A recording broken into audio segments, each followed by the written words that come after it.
Hi beautiful souls, welcome to my channel Elle's Temple. My name is Elle, I'm a goddess guide and intuitive tarot reader. Welcome back to my returning viewers. Welcome if you're new here. I'm so happy to have you all here.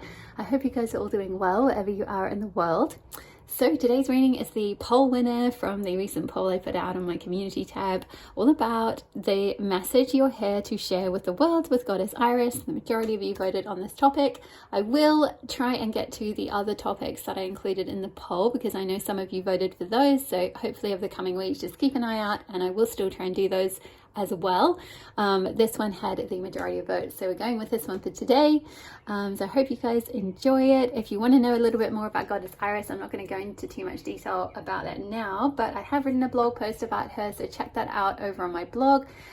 In most of the blog posts that I do, I include a little bit about the background, any mythology. Although Goddess Iris doesn't have a lot of mythology, but I usually go into their story, and also ways to connect with the goddess, ways that you can work with them, like what areas of life they can support you with, like if you call on them, what they can really their magic, essentially what they can help us with, and then I'll also put suggestions of rituals as well. So if you feel called at the end of the reading to know a bit more about Iris or to get her support, particularly if you are feeling called to share a message with the world, she is very helpful.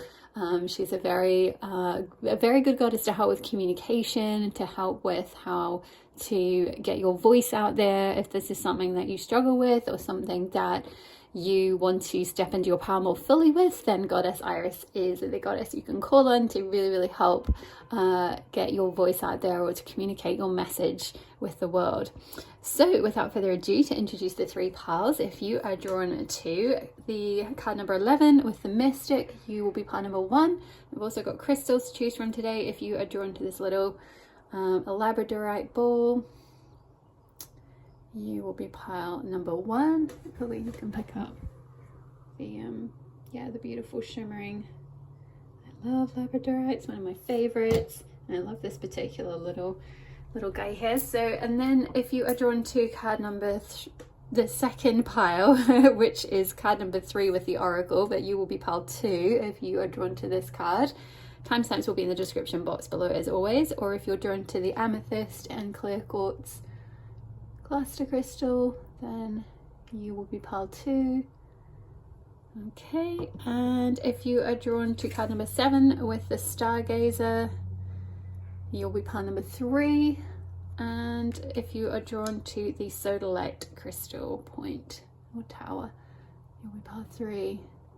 Okay, my loves, so pause the video if you need a little bit more time to choose which pile is drawing you in. It may be for this reading that there is more than one pile that's calling to you, because it may be that you have more than one message to share with the world in your lifetime. That could well be the case, or that there just are messages across the piles for you to draw on to create your particular message today. So just trust your intuition. If you're drawn to more than one pile, check it out. It may be that Goddess Iris has some messages for you across the piles. Okay, my love, so I will see you in your pile.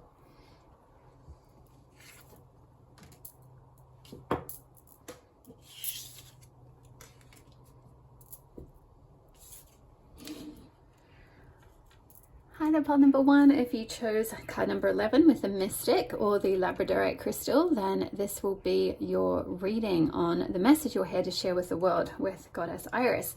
So I'm going to start with some channel messages that came through with this card, and then I've got a few different oracle decks here which I'm going to live shuffle and pull some cards from for you to get a little bit more detail. But just starting off the bat with this Mystic card, I definitely feel, tuning into your energy, that you have a lot of spiritual wisdom in terms of, this could be through something you've studied, I feel like, either in this life or potentially even in a past life, with the kind of looks like, kind of Elizabethan, is it Elizabethan costume?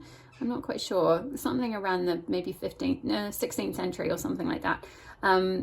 So it could have been in a past life that you gained this wisdom, but this could be something that you find yourself very pulled towards in this lifetime as well. Like studying, you might have done like religious studies at school or at university or something, or at college. or if you haven't done it in an institution or through formal learning, then I feel like you might have done it through just through yourself intuitively. Like for some reason I'm touching the Labrador, I'm feeling called to kind of like, it's almost like you've kind of gleaned that knowledge through, yeah, just intuitively through your own intuitive powers. Like it's just something that kind of you've been drawn towards certain texts or studying certain things, certain mystical like traditions of mysticism, like Eastern mysticism or something like that, or studying a religious text. Like I'm hearing I'm not quite sure how it's pronounced. Is it Nag Hammadi? I'm channeling this, so I don't know a lot about that, but I believe it's like ancient Gnostic texts that were buried for a really long time, and I think they came out or they were discovered not very long ago. So that might be something that you're like interested in, or you've studied a bit about, or you've studied Gnosticism, or you're interested in like Gnostic traditions or kind of alternative spirituality or alternative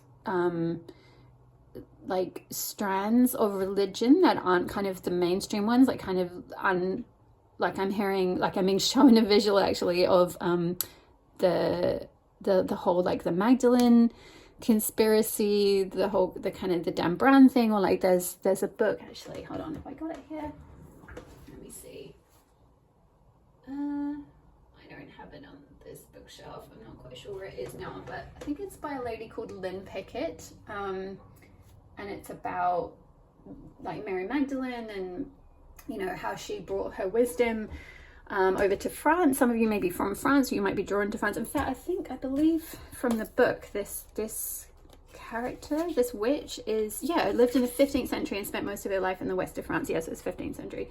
In the west of France. So you might be French, or you might be drawn to France, or have some connection or some lineage, or a past life connected with France or Europe or something like that, or with the Mary Magdalene thing, because she, you know, she went to France after everything that happened with Jesus, and lived in like the south of France, and there are like many temples and monuments and things like that, and churches even to her to this day, in honor of her. So maybe that's a sort of tradition or a something that you are very passionate about, or you know something about, or you've dabbled in it or learned a bit about it, either formally. I do kind of think some of you, I do kind of sense some of you with these kind of the walls, it just reminds me of like a structure, like a formal, you know, like she's sort of cloistered in, like it could be like a university grounds, like university garden or something like that, like a, you know, she's quite dressed up, like she's studying somewhere formally. So it could be that you have studied this somewhere. I'd be really interested to know if you feel comfortable sharing in the comments below if this is something that you've studied. I find all this stuff really fascinating myself, so very interesting. I'm also getting as well with the serpent. This is like, the serpent is usually symbolic of like Kundalini energy, you know, that kind of Shakti energy, divine feminine energy.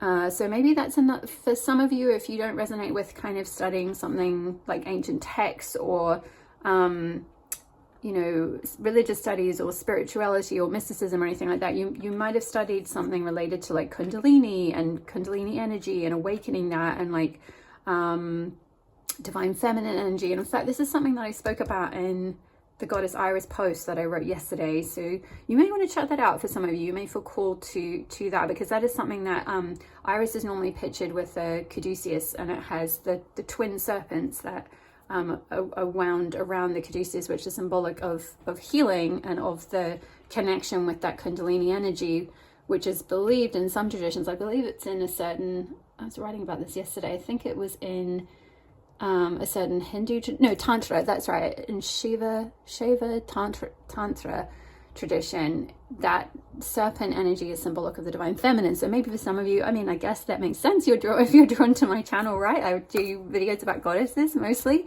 So you probably have, some of you probably have a direct interest in divine feminine or goddess traditions, goddess mythology, Tantra, you know, yeah, goddesses in other cultures, something like that. So it could be studying that side of things, or even like, you know, Kundalini energy sometimes makes me think of like Kundalini yoga, or practices that help like awaken that Kundalini energy, that energy that goes up through the chakras.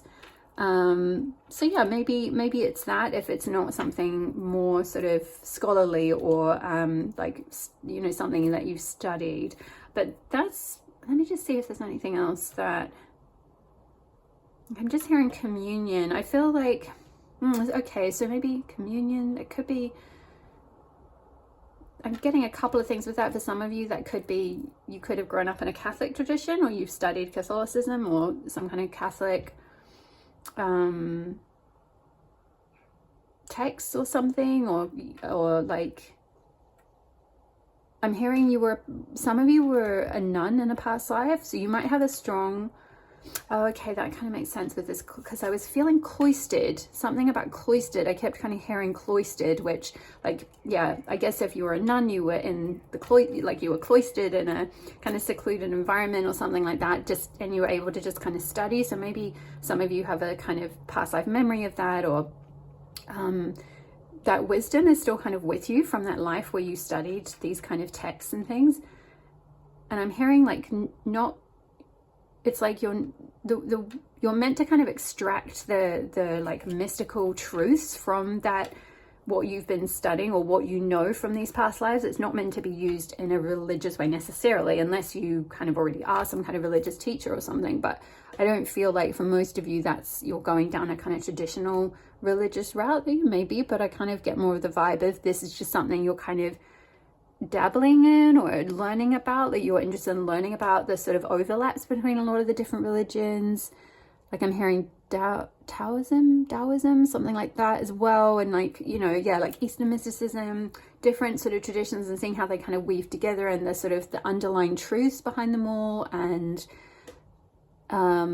extracting, like I'm just hearing extracting the wisdom out of, and then they're showing me like throwing away the religious dogma is what I'm hearing, like gleaning the wisdom, gleaning the underlying truths, but separating out where there's been like political dogma and layers of like political power control or control of the masses, or like sort of things that have gotten in there and like kind of corrupted, I guess, some of the traditions, so that you're able to just kind of like strip it back and like glean the truths or something like that. So wow, and that's something that is your message that you're meant to share with the world. So this could be something that I'm hearing like you don't feel prepared to do that. Like maybe you have been learning about it quite a lot yourself.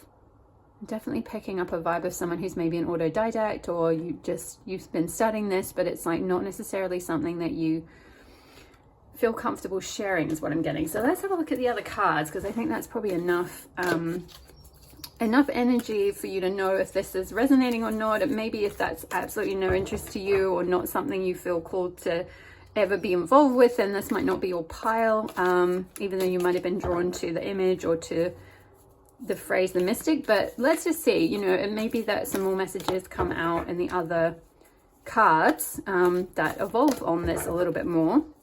So let's have a look. Can we get an archetype card, please, Spirit, for pile number 1? Ooh, the dead end and the animal. Okay, I'm hearing it's this one. Let's put that one back. So card number 19, the animal. Interesting.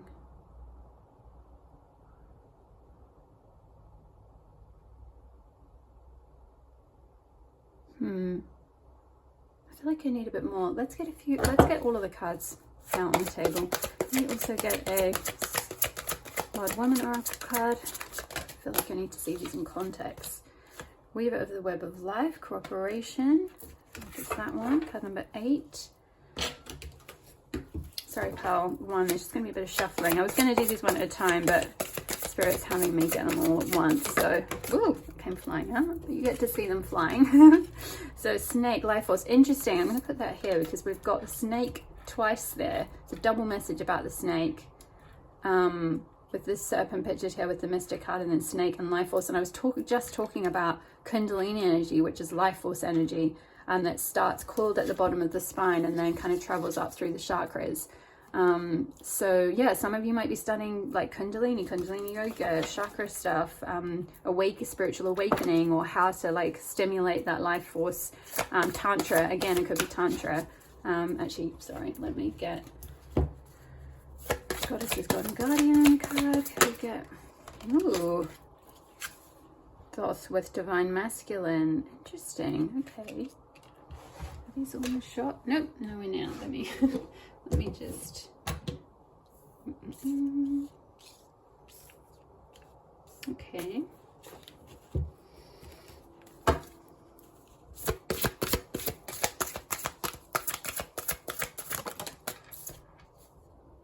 The rose thread, inner core, soul led, the mystic. No way. A double message about the mystic. You're definitely the mystic officially, pile number 1. That is your message, is something mystical, is sharing mystical truths, embodying that role of being the mystic. I'm definitely kind of getting a sense of, you know, that traditional, or the tradition of being the mystic, where, you know, people would leave their community behind and they would, you know, go into, you know, that hermit mode, or into retreat, into withdrawal, into contemplation, into sort of somewhere safe, and maybe in nature or up a mountain or whatever it is, to study, to learn, to meditate, to contemplate, to read, you know, to gain that sort of mystical wisdom. Maybe, you know, it could be going on yoga retreats or something like that, or studying abroad, studying something somewhere, or taking time out just to study yourself if it's not studying through something. Let's get a finish with Wisdom Woman's card. Wisdom Woman's card, part 1. Ooh, and the Grail Bearer with Spiritual Nourishment, card number 15. And this looks very like a nun, you know, the way she's sort of or someone in some, it doesn't have to be a nun, it could just be someone, again, it's that cloistered energy. It kind of looks like a sort of religious room. She's kind of veiled. It just looks like someone, you know, and we've got spiritual nourishment here. So someone who's sort of been studying the spiritual arts, they've been in seclusion, they've been cloistered, or, you know, somewhere separated from kind of the masses, so that they can gain the spiritual truths. And then become this Grail Bearer, essentially, become this embodiment of like wisdom, of divine feminine energy. That is the Grail. You know, the Holy Grail is the search for the Holy Grail is the search for the missing divine feminine energy, which is that also represented by that snake energy. Okay, so the only card I'm a little bit thrown by is this animal card. Maybe I need to read the book. Let's see, there we go, 19. The beast, the wild one, the she-wolf. Activating the animal within means reawakening our relationship to nature in the most broad and embodied sense, drinking from waterfalls, roaring at the moon, opening eyes underwater, eating berries from the vine. The life force of our planet begs us to set down the devices, the constraints, and the social constructs, and remember the warm blood that pulses through our veins. The animal longs for breath, food, procreation, and physicality. It wants soil under our nails and starlight on our skin. If this all sounds terribly unsophisticated to you, take note that it is said that when Buddha became enlightened, he roared like a great lion. Interesting.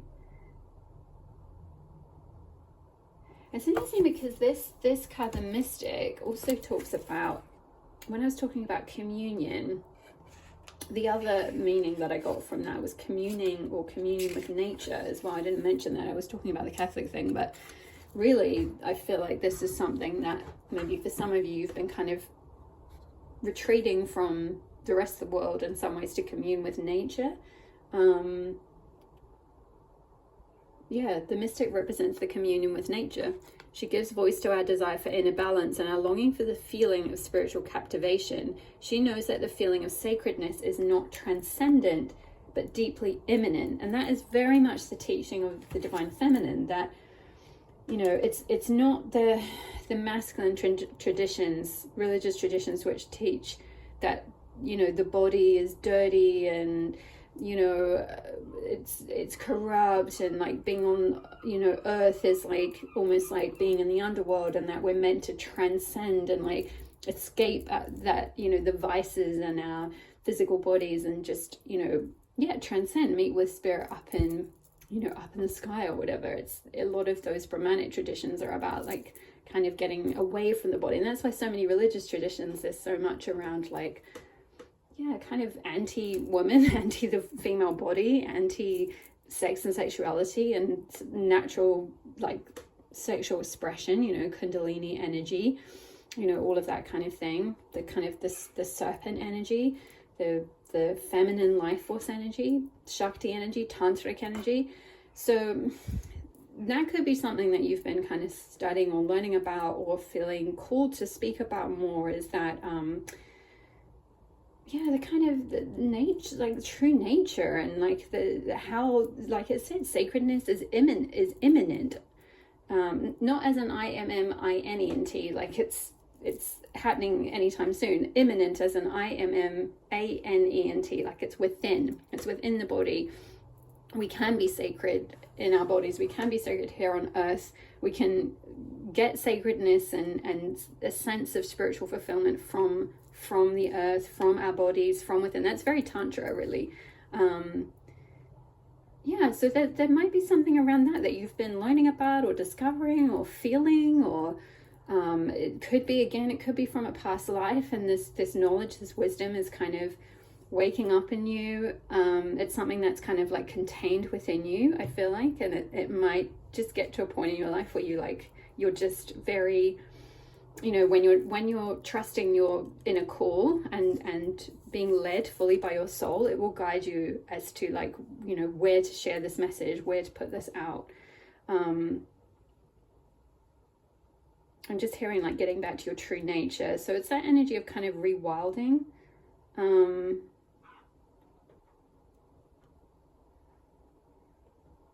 Changing the paradigm is what I'm hearing. Like, yeah, shifting from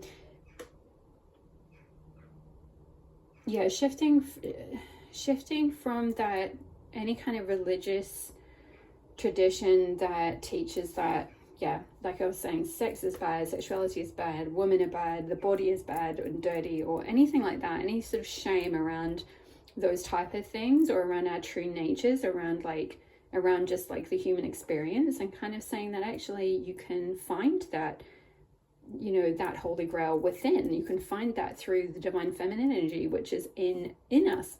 We can connect with that within this lifetime, within life on earth.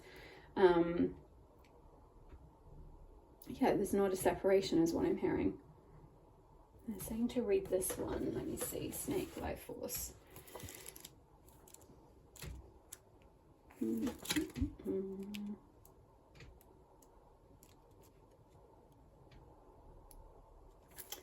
Okay. Yeah, when snake slithers into your life, it's always a bit startling. Snake jolts you out of the humdrum and into the immediacy of now. Serpent power manifests as generative sexual and spiritual life force. Drawing on this potency gives you unlimited Shakti. Yeah, that's so funny that's just bringing that up. I was channeling that. The divine feminine power that flows through everything in the universe.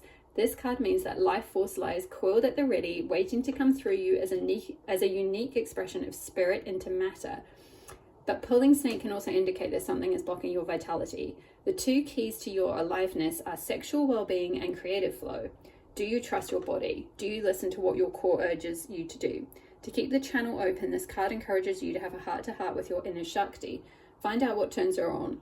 As one of the primordial symbols of transformative rebirth, snake signals radical awakening.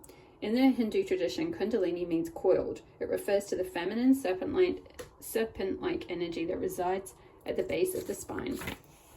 If Kundalini Shakti is aroused, that dynamic force moves from the sacrum up the spine through the 7 chakras.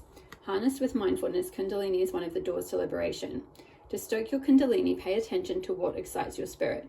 When this energy is unleashed through spiritual practices or creative power, you feel on fire, able to burn through any self-limitation that gets in the way of ecstatic merging with the divine.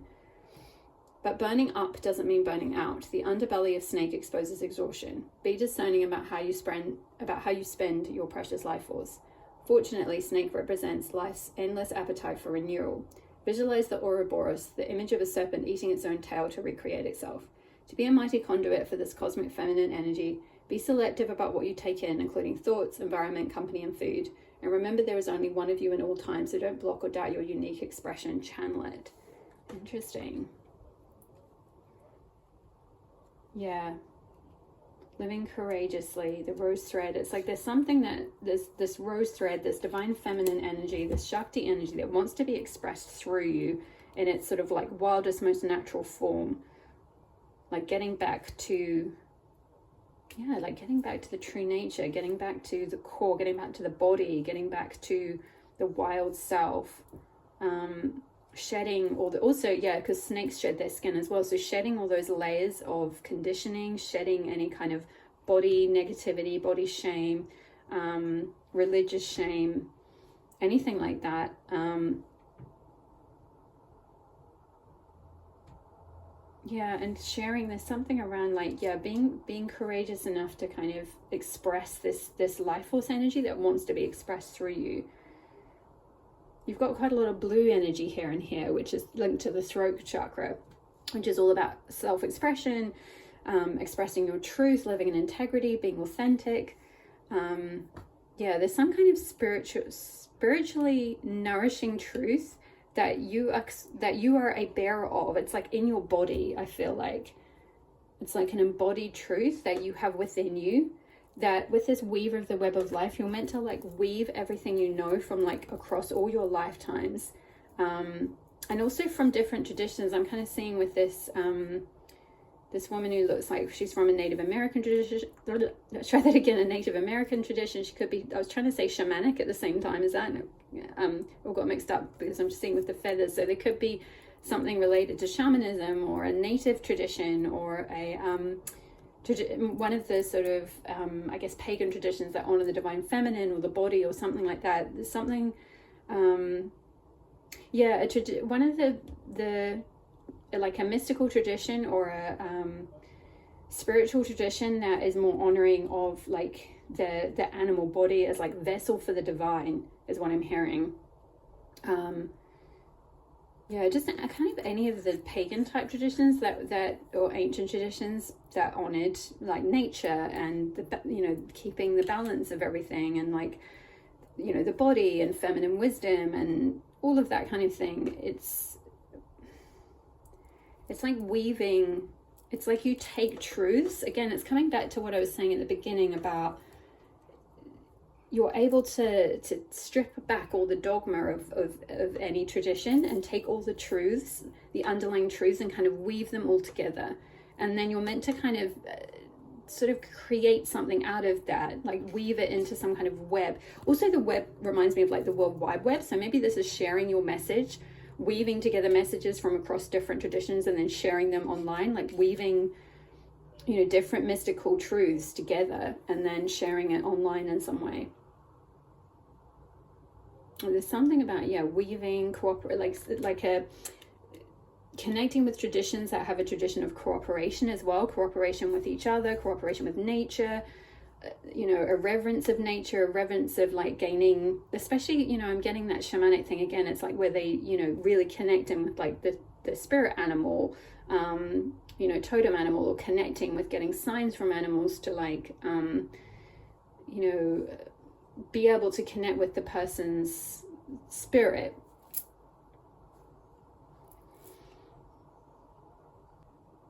With this divine masculine, I'm getting a couple of things from this. I'm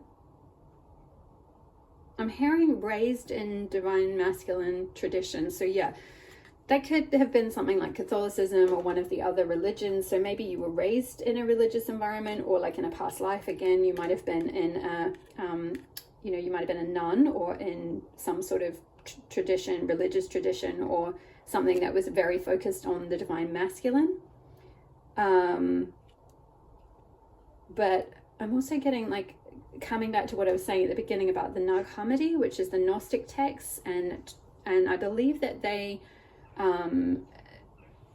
provide like an alternate view of Jesus's teachings or something. So there could be something around kind of looking at alternate spirituality, alternate religion, an alternate view of the divine masculine that is more in cooperation with the divine feminine and isn't like some of the religious traditions that seek to, particularly when the Roman Church came along, when Christianity was being established as a religion during the time of patriarchy, it actively sought to completely suppress any sort of sign of feminine power or feminine, worship, goddess worship, things like that. That was very dangerous to their teachings, and so it was very suppressed. So I feel like there's something. It's like you have a thread back to. You have some kind of connection within yourself, some kind of thread back to those ancient. What I'm hearing is like ancient mystery teachings. The mystical traditions before all of that stuff kind of became very before the divine feminine got completely suppressed.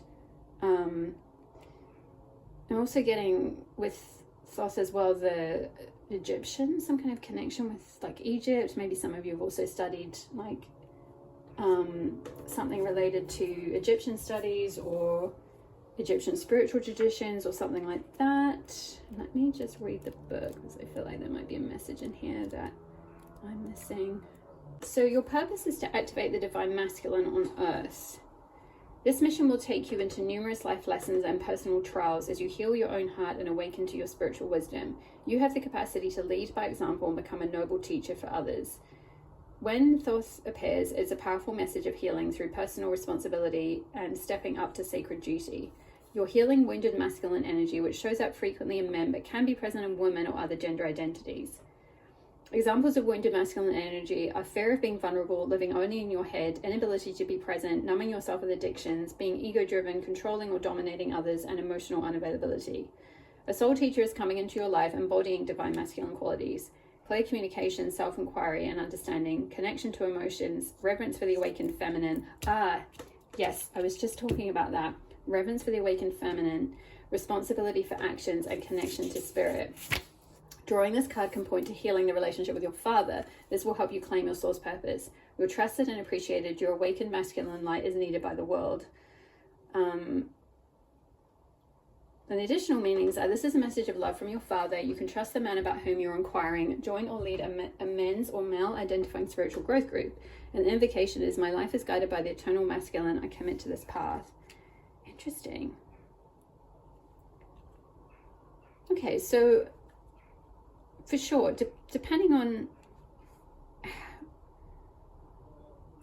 how you identify, this could well be that you if you identify as masculine, this could well be something where you may have had wounded masculine energy, and you're meant to be like activate the divine masculine on Earth, not the distorted masculine which seeks to suppress and deny any like Shakti, feminine power, or the divine, that there's an existence of the divine feminine.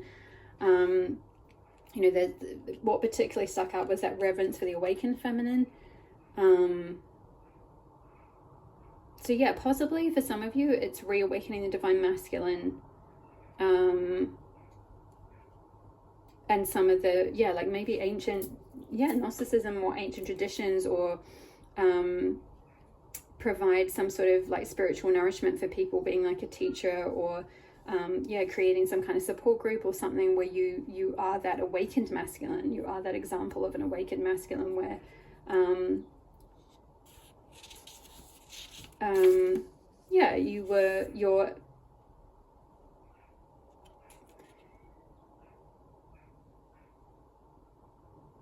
you're not just living from that, like from that place of kind of ego, or like woundedness, or the mind, or logic, or just you know, things having to be like kind of evidence-based. It's like you're able to be this, hold space for this. Yeah, you're able to hold space for the feminine is what I keep getting. If you're not masculine, then, or if you don't feel like, if you identify as feminine or feel more connected with bringing out like feminine energy, teaching about like more divine feminine or paganism or shamanism or something along those lines, that you know, you don't necessarily feel connected with masculine energy particularly. It may just be that you kind of, like I was telling before, you may have grown up in a masculine, more of a masculine environment, or you may have some wounds from like the father, or from these masculine traditions that you grew up in, or spiritual traditions. And maybe one of the things that you're learning about, or starting to find connections to, or starting to even meet people, is examples of awakened divine masculine who actually are revering the divine feminine. And possibly also it could be, you know, tune into your own energy. You'll know if you've had some, you know, some either father wounds or something where, you know, it was saying about, where was it? Fear of being vulnerable, living in your head, inability to be present, emotional unavailability, things like that, which can show up in women, as it said, or however you identify, you know. So it may be that there's some healing to do around that. That could be why that's come out. But there's this, yeah, energy of cooperation is what I keep getting between the divine masculine and the divine feminine. And this could be something that both needs to happen kind of within yourself before you can kind of share this message with the world, where it's like your own inner divine masculine and inner divine feminine need to kind of find that union within. Like your inner masculine needs to support and cooperate with your inner feminine, with this Shakti energy that wants to be expressed, this unique energy that wants to come through you, without, what I'm hearing is like without your rational mind kind of almost like gaslighting or suppressing your feminine self, because that may have been something that kind of happened in childhood or something. Okay, so I feel like those are most of the messages for you, pile number 1. Let me just see if there's anything else. There might be some messages in the Grail Bearer. I'm just going to read a little bit. Although the medieval Grail legends are usually presented as centered around a heroic quest, women are central to Grail mythology. They're the bearers of the Grail and its messengers. Like all the cups and cauldrons in the old Celtic texts and stories, what's contained in the Grail and offered by the Grail Bearer is the creative, generative essence of the otherworld, which animates the land. And so the quest for the Grail and giver and sustainer of life is a quest to respect and restore the anima mundi, the soul of the world. The Grail Bearer card reminds us that all life is sacred and that all life is a precious gift. We didn't come to this world to be alone, but to be a part of a community of humans and, other than humans, animals, fully entangled in the web of life. The web of life. I love how this is wrapping all the cards up on this beautiful animate earth. All of this life that we're a part of wants to be in relationship with us. If only we can learn how to listen and to see, we can come to understand that every bird wants to sing to us and every flower to open for us. The Grail Bearer encourages us to understand that we're a part of an animate world, to feel the sacred heartbeat of life all around us, which nourishes us and supports us if only we choose to let it in. Yeah, so I feel like your message eventually is going to be something related to, yeah, you're a messenger. You're meant to bear spiritual nourishment. You are a holder of this like wisdom, this Grail wisdom, or this like these truths about like, yeah, how we didn't come to this world alone. Like it says, we're here to be in cooperation with humans, with the feminine, the masculine, with animals, with nature, all of it. It's like it all wants to be in cooperation. It all wants to be in relationship with us. It's all giving us signs if we can open and see it, and it will nourish us. And there's some kind of teaching around that you're meant to kind of express to the world.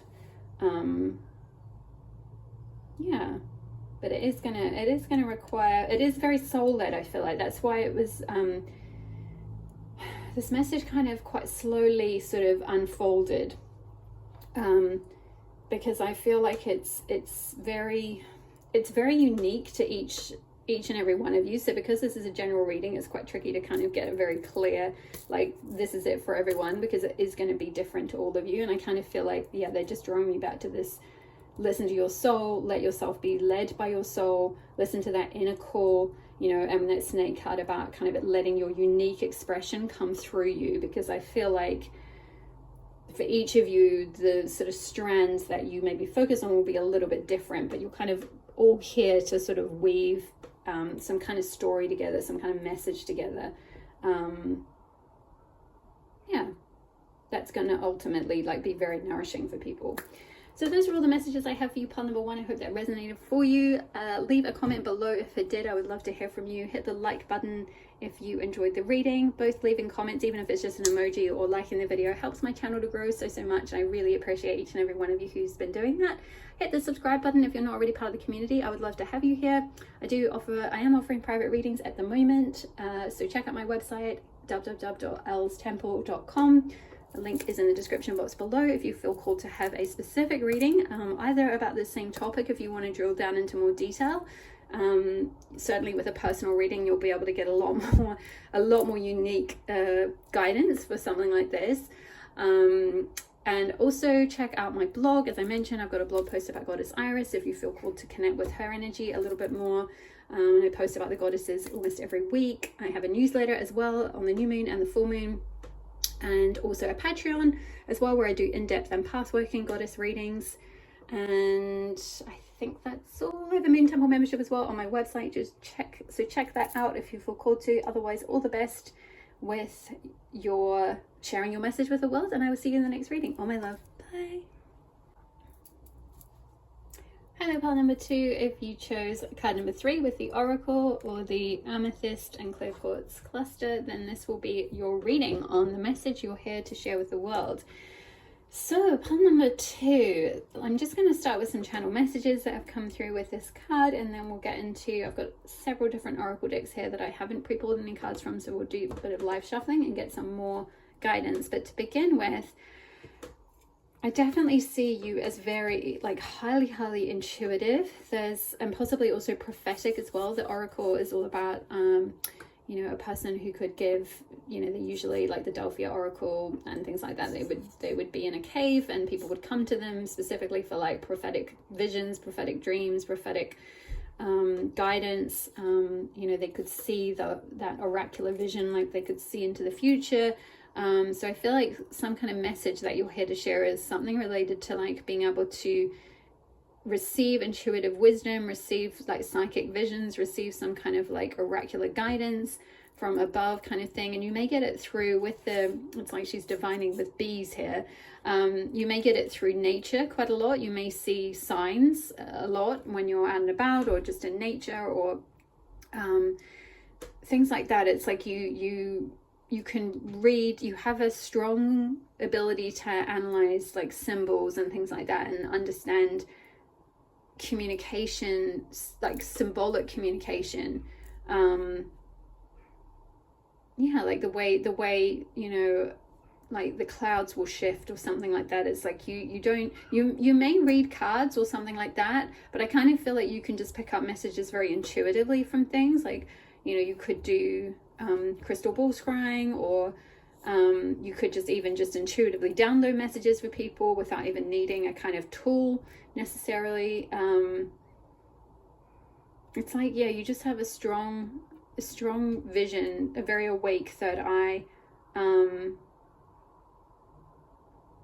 strong intuitive powers is basically what I'm getting. So let's just get straight into the Oracle cards if you feel like that kind of resonates, and let's get a little bit more detail on the message that you're here to share with the world. What is the message that the desert? Okay, interesting. Yeah, so I feel like with this card, card number 37, this is, some of you may be 37 years old or 37. The number 37 might be significant to you in some way. 3 and 7 in numerology reduced to 10, and 10 is all about completing cycles, closing out cycles. And we've got this desert energy here with someone like reaching up. So I kind of feel like maybe the part of the message that you give, or the messages that you give, are for people who are like thirsty for it. It's like they're dying, they need a new start, they're kind of at the end of a cycle. Like I'm just kind of being shown like the 10 of Swords in tarot. For those of you that know tarot, like they've gone through something, you know, like a breakup, a betrayal, being stabbed in the back, something really horrendous happening, some like intense cycle closing out, maybe mental health struggles, or yeah, it's kind of like, you know, reaching the hand up from being like buried in something. It could even be 10 of Wands, like being burnt out, or being, you know, the desert is that dryness, right? So people who, you know, they don't have a lot of like nutrients or nourishment in their life. Everything's very sort of dried out, or they've gotten burnt out in some situation, and they're kind of like reaching up to you, and you're sort of like a lifeline to them with the visions that you're able to give them, or the guidance, the signs, the hope that you're able to give them. I see. I'm kind of picking up.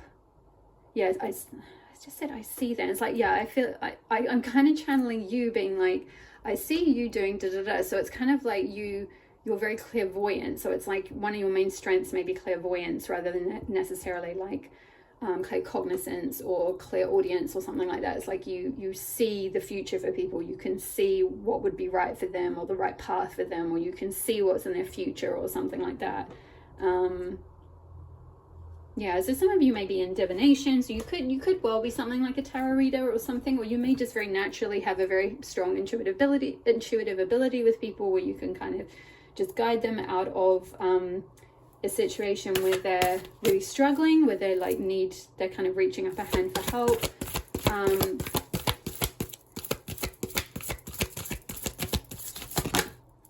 Oh, you are a healer, Bridget.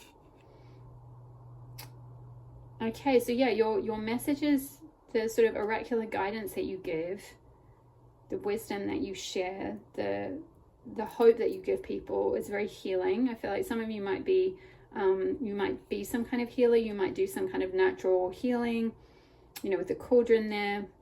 This could be something like, you know, herbalism or something like that, but I'm kind of getting more alchemical, like in the sense of like helping people alchemize like difficult, painful situations.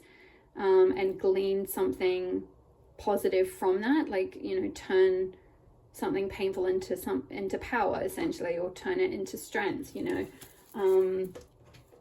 through how you kind of intuitively guide them through the signs and the hope that you give them. What's the message that Pile 2? What's the message Pile 2 is here to share with the world? Freya, Lady of Love and War, self-love.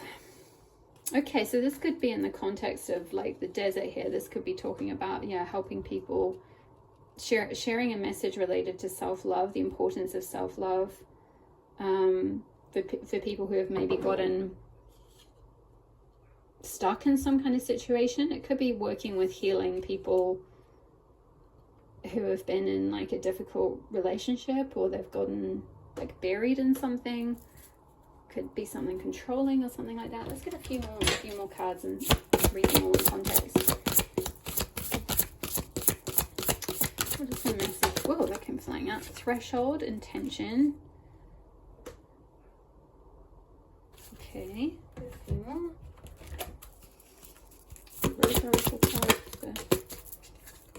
The Anointed, answer the call, leadership, empowerment, and soul gifts. Wow, powerful energy. Pile number 2, you can see the card, they're quite faint, these ones. There's a lot of green energy on this side of the table, which is linked with the heart chakra, which is all about being like sort of heart-led. Healer, the Anointed, empowerment. What is the message Pile 3 is here to share? The call. 6. Wow, you've got the call and answer the call. So there's a strong message about some kind of calling that you've received here.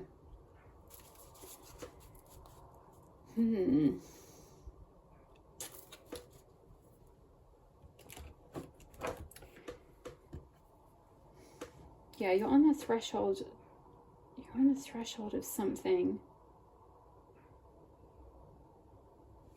Like walking through, there's like a portal, or walking through, it's like a space for you to walk into something that's more expansive.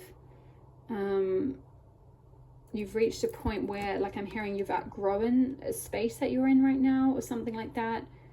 There's a calling to step into higher leadership. You've got some soul gifts that I feel like are very healing, or healing powers, or oracular powers, or leadership powers, and powers related to empowering others. I feel like helping others find self-love, helping others get out of this like trapped situation, this desert thing, this like cycles that are ending, things that are closing out where they're feeling like they're drowning in something, or controlled by something, or fighting against something. You help them find self-love and walk through like a gate to a better life. It's kind of what I'm getting. You help empower others through the intuitive wisdom that you share with them.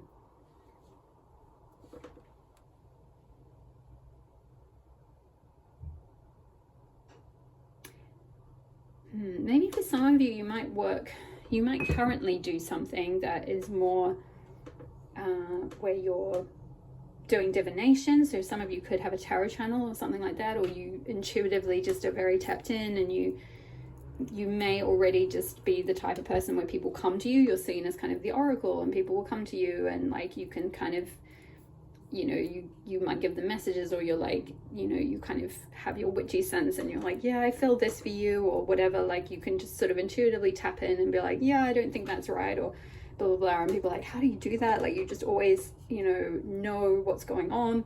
It's like you're kind of very, yeah, you're very tapped in, you're very intuitive, like highly psychic. You know, it's like, how do you know what's going to happen? People just might be very like, you know, impressed with how much you know. And so maybe that is something that you're doing at the moment, but you're on the threshold of something bigger. And I feel like it's more moving into something related to healing and being some kind of leader in some way, using all of your soul gifts. I feel like maybe there's other soul gifts that you haven't fully expressed yet, or a calling that you've had to express your soul gifts in a deeper and a bigger way, or to share your message in a bigger way. It's like, yeah, you're on the threshold of, see, like this figure, it kind of looks like a woman, and that it's like shining, it's like emanating, radiating, shining light, but it's kind of like this little figure is down here, and it's like they're kind of playing small at the moment. So there's something around kind of expanding and shining your light and kind of stepping into like a bigger, bolder, like a more leadership role in some way. And I feel like it has something to do with kind of empowering others, healing others. There's some kind of call that you've been getting.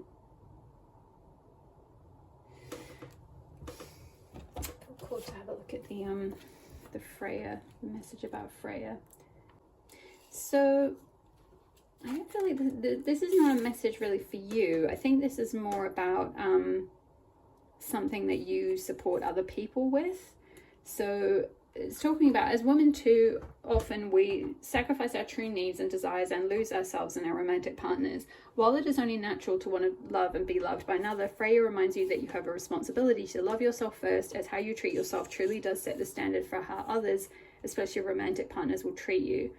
And then it's talking about how Freya is unique because she's has her sort of warlike nature and skill, but she's not only the goddess of love, beauty, and sex, but also of war.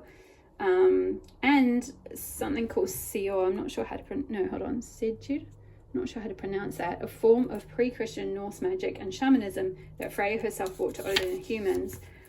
So that's giving a bit more detail. You could be being called to step into like shamanic healing of some sort. Freya embodies the essence of self-love by maintaining perfect harmony between the lover and the warrior archetypes. Although love and war may not seem intrinsically tied at first glance, they are two of the most uncontrollable passions known to humankind. As the goddess of love, Freya knows that she is worthy of being loved and desired, and she seeks to unite with the other and to truly know and be known. As the goddess of war, Freya is focused and self-aware and doesn't allow others to divert her attention away from what is truly meaningful to her. Although she accepts that she is a relational being, she will readily use her sword to cut away codependent, unhealthy bonds and her shield to set uncompromising boundaries, because at the end of the day, the warrior Freya loves herself enough to protect, honor, and fight for herself first. I feel like that's something that maybe you've been through actually yourself. Maybe this is a lesson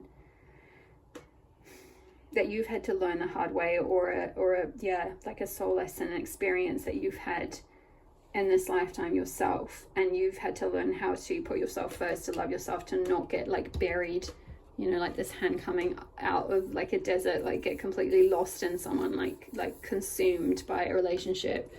Maybe like you've struggled with codependency, or just, you know, toxic partners, or certain relationship patterns that have left you kind of maybe depleted or burnt out, or kind of just like, help, like I need to get out of this, like get me out of this toxic relationship, or something like that. It's like you've had to learn how to, maybe with the 37, maybe in your 30s, you've gone through something like that. You've learned how to get out of that and find self-love, like find that balance between relationships and partnerships, and a relationship with yourself, and putting yourself first, self-love. And I feel like that's something that maybe you're being called now. That could be your calling. It could be this call that you're getting, because there's something, I feel like you've had the call, because it's saying answer the call. So it's like spirit, like we've been calling you. Part 2, like where have you're not picking up. Or maybe some of you are, and you've started stepping into this, in which case this is just confirmation that if this is the kind of thing you're doing, if these are the people that you're healing, or this is the kind of work you're doing, or the message you are starting to share is like empowering either, it doesn't have to be women, but people who are going through, kind of cycles ending, difficult relationships, toxicity, or just over, like difficulty setting boundaries, you know, maybe overgiving, or possibly getting stuck in like abusive relationships, or, you know, domestic abuse, something like that. And you're meant to help, you're meant to use your intuitive gifts, your intuitive wisdom, your healing wisdom, to help lead and empower those people. Definitely something related to, there's a strong empowerment energy with these 2 cards. And I feel like with all the green energy here, as I said, this is linked with the throat chakra, with the heart chakra, which is all about, you know, relationships, love, unconditional love, you know, living from that heart space, like, you know, answering the call that your heart, you know, this card itself is very green as well. Like this call is like coming from your heart. It's like, what does your heart say? Like, what is your heart guiding you towards? What sort of healing, or your heart knows what this call is. And I feel like it's because it's something related to where you've had to go through this healing yourself. You've had to heal your heart chakra yourself, and you've learned how to do that intuitively. But now you're meant to step into leadership and use those gifts, those intuitive gifts and those healing gifts, and possibly shamanic gifts, as I picked up with the shamanic medicine that Freya practices. So that could be something that you're being called to work with more, or you may already do that, and you're being called to kind of, use that tool, like step into leadership more. Let's read from the Rose Oracle, the Anointed. Oh my gosh, I turned straight to it. Huh. Rose oil has been used to anoint initiates through the ages. Royalty 2. This card is here to herald you into an even more powerful expression of what you came here to be and do. Yeah, so I just want to say, some of you may be already doing this on some level, at a certain level, or to a certain scale, to a certain degree. And it's like, this is saying it's here to herald you into an even more powerful expression of what you came here to be and do. It's calling you to step forth into your inner queendom and kingdom, to answer the greatest call of your soul and face your true north. Yeah, so for some of you, maybe looking into like what your north node is in your birth chart could be supportive if you're not really sure kind of what this is, that might provide a little bit more insight. To seed even more of what you came here to share, to acknowledge your arrival as the initiate of your life, to shed the external noise that may have been stopping you from being all that you already are, to realize that you've been training for this for a long time, perhaps even lifetimes. The path your soul chose to walk is one that few have the courage to walk, and you came here for this. You're being led through this. Your soul is ancient, and with every step you've taken and every body you've been planted in, you've gathered a kaleidoscope of gifts that are ready to be shown and shared. You're being called to deeply trust the call that you've been hearing. Yeah, it's another little nudge from Spirit being like, you've been hearing it, pal, too. We've been doing the call. You can't deny that you haven't had it.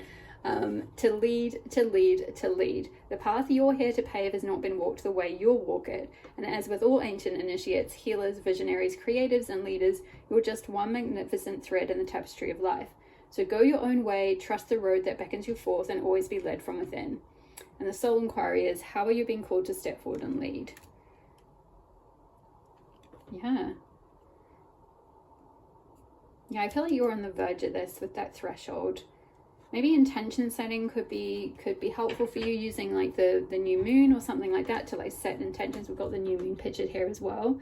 You know, to like, yeah, set an intention for the next moon cycle to kind of harness that energy to for like your intentions for kind of putting your work out there more, for stepping into your power more, for stepping into this leadership role more. But yeah, there's definitely some kind of calling that you've had, and I feel like your message is going to be very healing. The messages that you share are mostly around like empowerment, empowering others, particularly I feel like women, but it doesn't have to be. It could just be anyone going through like a difficult time, anyone who's stuck in some situation or in like negative relationships or something like that. So you could be like you could end up working in, or you could already work in something like counseling or relationship coaching or kind of something along those lines, or just sharing information about that kind of thing, maybe sharing your own journey about it. But yeah, like I'm hearing kind of preaching self-love, preaching the importance of like setting boundaries, healthy boundaries, healing from abuse, that kind of thing. Let's read, I feel called to read the Bridget card. You're a healer. Oh my gosh, it says trust the healing energy of the goddess and cross the threshold. And we've got the threshold card right here as well. I love that. That's a great synchronicity. So Bridget is the Irish goddess of fire, water, healing, and medicine, poetry, and smithcraft. Her name means fiery arrow. Her feast date in Balkan 1st of February heralds the beginning of spring. Her symbols are thresholds. Wow. Her symbols, so that's a symbol of Bridget. Her symbols are thresholds, the hearth, sparks and flames, holy well, snowdrops, and the bride's cross made of reeds. The Celtic goddess of the flame and the well has arrived to take you across the threshold. This is a reinitiation into your ancient healing powers from Mother Earth. What was I just talking about, the initiation and you being the initiate with the anointed one? So yeah, you are going through a strong initiation, pile number 2 at the moment, and you have healing powers. Bridget boldly declares, you are a healer. You carry tools, remedies, and skills earned during previous incarnations. The healing energy of the goddess is embedded in your cells. If you need healing yourself, let Bridget's bright blessings light the way. Strengthen your belief in your own power to heal. Or are you being called to facilitate healing for others? Remember, a healer's job isn't to rescue people from their problems. It's a humble role that helps someone call in their own highest vision of health and well-being. It's always the person who's receiving the healing who chooses how, when, and to what extent they're ready to heal. The powerful ancient healer inside you may be scared of coming forward. You may be fearful of ridicule, criticism, or even punishment. Long ago, the deep knowledge you carry was stolen, discredited, and used against you. But it's safe now to light up the world with your healing gifts. You're here to facilitate deep healing for other beings and for Mother Earth. And there's a few additional meanings here, which I'll read out in case this is relevant to someone. So be optimistic and proactive about healing yourself. You're stronger than you think. Use complementary or integrative therapies in combination with conventional medicine. I feel like that's kind of more saying that there might be a complementary or integrative therapy or alternative therapy. Like I'm hearing like inner child healing or some kind of, non sort of traditional therapy that you might end up creating or working in or learning about or something. Especially this one, an important spiritual gateway is opening, so cross the threshold with positive expectations. So yeah, that's both of these cards are talking about that, crossing that threshold with positive expectation. And the invocation is healing energies flow through me from the goddess. It's safe to heal. Yeah, I feel like with the energies that flow through with that oracle energy, it's like you, in the same way that like an oracle will sort of channel kind of psychic visions or intuitive information or something like that, it's like you have the power to channel healing or some kind of, or like at least guidance, wisdom kind of thing. Something where, you know, it's like you hold space, people can kind of come to you and like seek guidance, seek,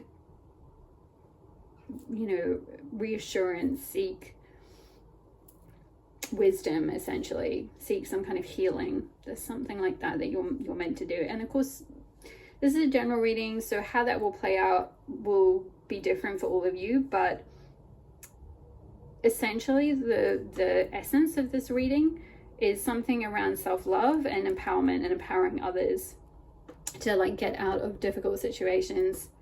And there's some kind of calling that you've received to be this healer, to be this leader, to be this person who empowers others in some way and uses your intuitive gifts, or all of your gifts, your healing gifts, your intuitive gifts, your ability to kind of channel guidance or channel healing through you.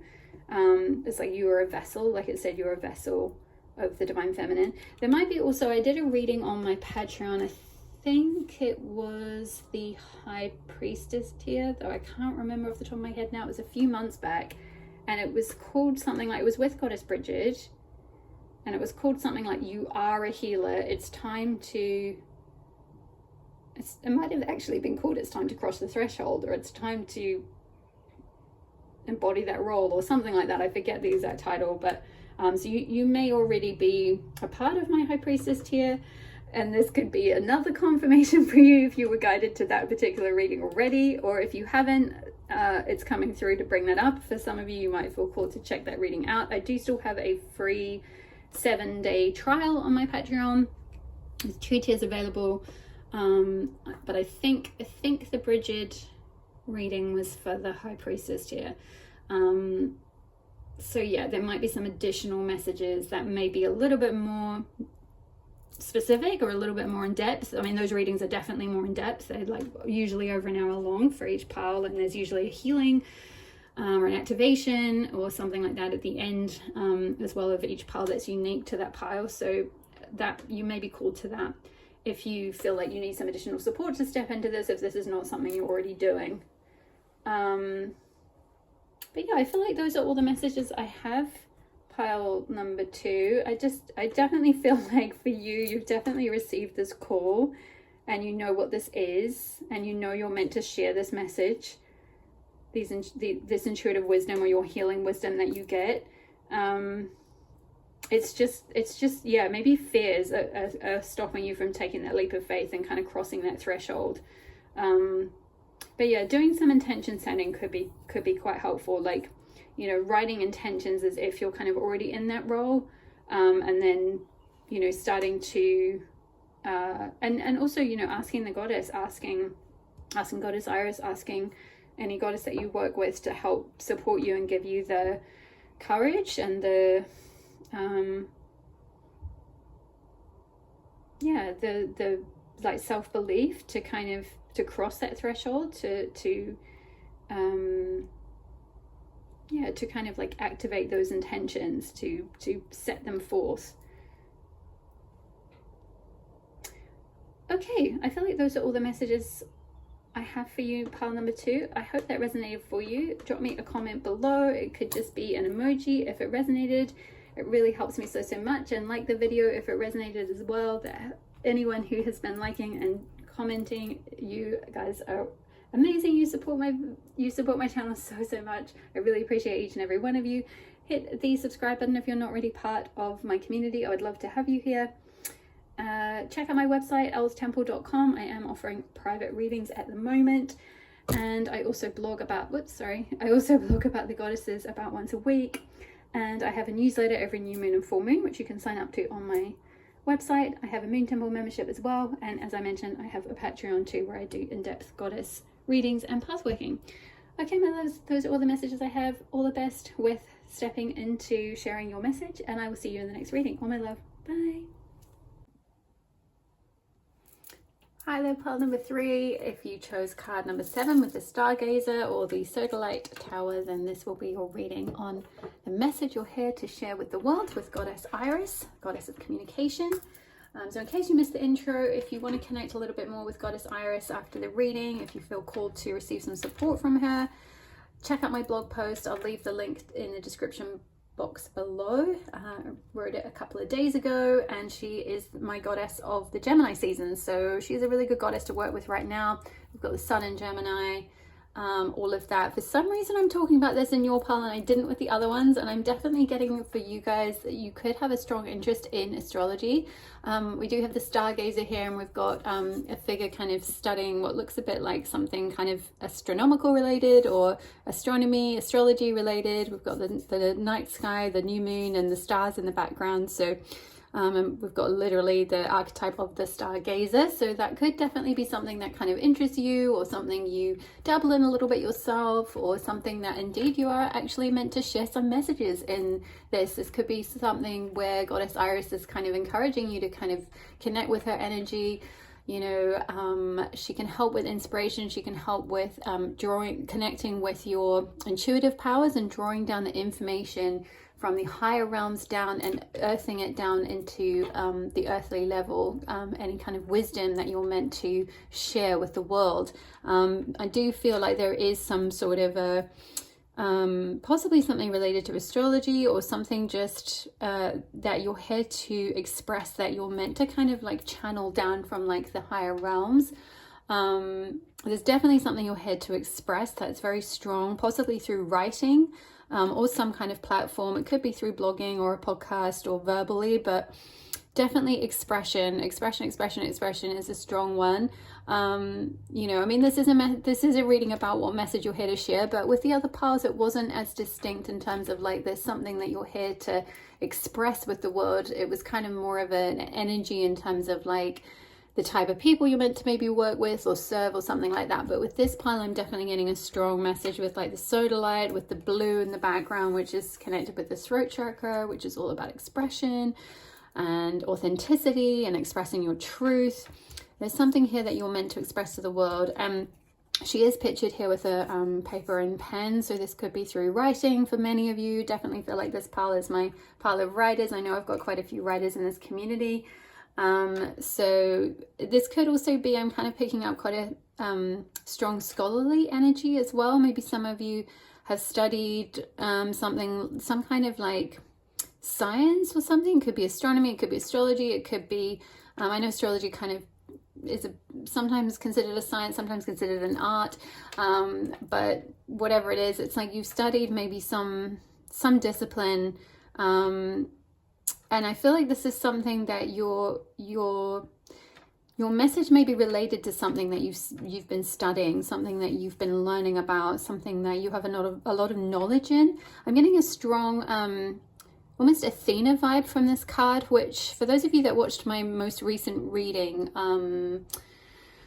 which I put out about a week ago, I think it was last weekend, and it was about, my gosh, I can't even remember the topic now, but I know that Goddess Athena was I think the second pile in, and what was it to do with? Anyway, I'm drawing a blank, but there was Athena energy in it, and I feel like this, if you watch that pile, you might have come from, if you watch that reading, you might have come from that pile. You might have that Athena energy.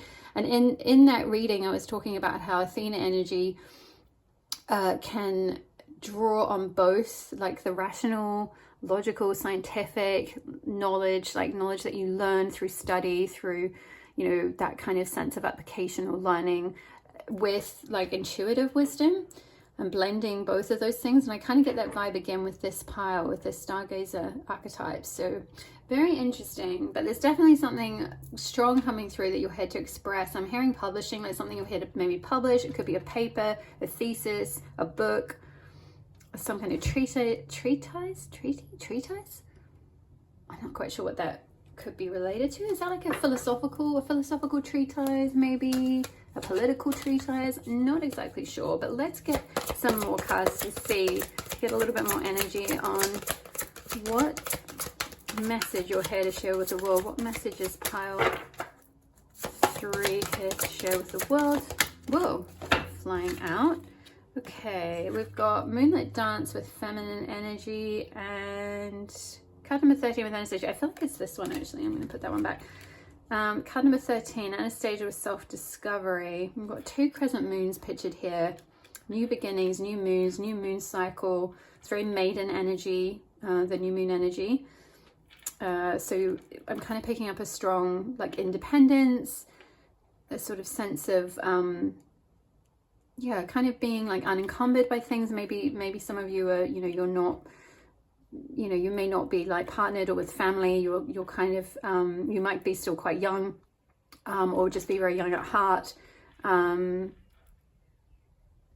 yeah, kind of be in this phase of you might be in this phase of self-discovery. You might be in this phase of kind of, yeah, gazing at the stars, learning about yourself, maybe learning about astrology, getting your birth chart read, getting tarot readings done for yourself, things like that, like learning more about yourself, discovering more about yourself, discovering like, you know, what is my north node, what is my destiny, what's my life path number, you know, that kind of thing. Possibly I'm picking up a strong energy of that, or that's been a process that you've been on up until this point, and now you're kind of maybe ready with the Anastasia, the way she's holding the lantern, to then kind of be a wayfarer for other people, where you can sort of hold up that light and express some sort of message to others based on what you've been learning about.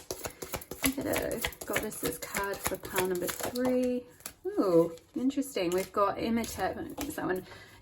Imhotep, I think it's pronounced. Hopefully I'm not butchering that pronunciation. With visionary. Yeah, definitely strong visionary energy. Visionary, stargazer, definitely kind of a sense of like an ability to maybe see patterns in things, an ability to like, yeah, kind of like see the bigger picture, to be very visionary about the future, to kind of gaze into the future, or to kind of like channel ideas, or receive some kind of like, yeah, just kind of intuitive wisdom from the cosmos that you kind of channel through, and then you express it in some way. I'm kind of getting Aquarius vibes with the stargazer. The sign of Aquarius is linked with the star card and tarot, which is all about sort of hope and you know, providing like hope for humanity, kind of being very, Aquarius energy is very visionary, very forward thinking, very humanitarian.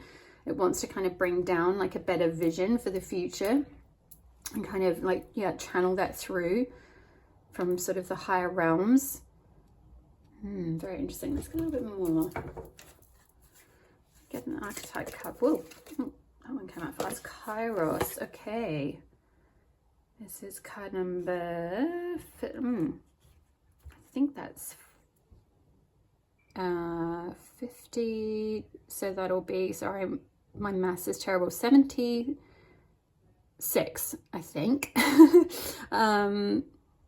That's 20, that's 50, yeah, 76.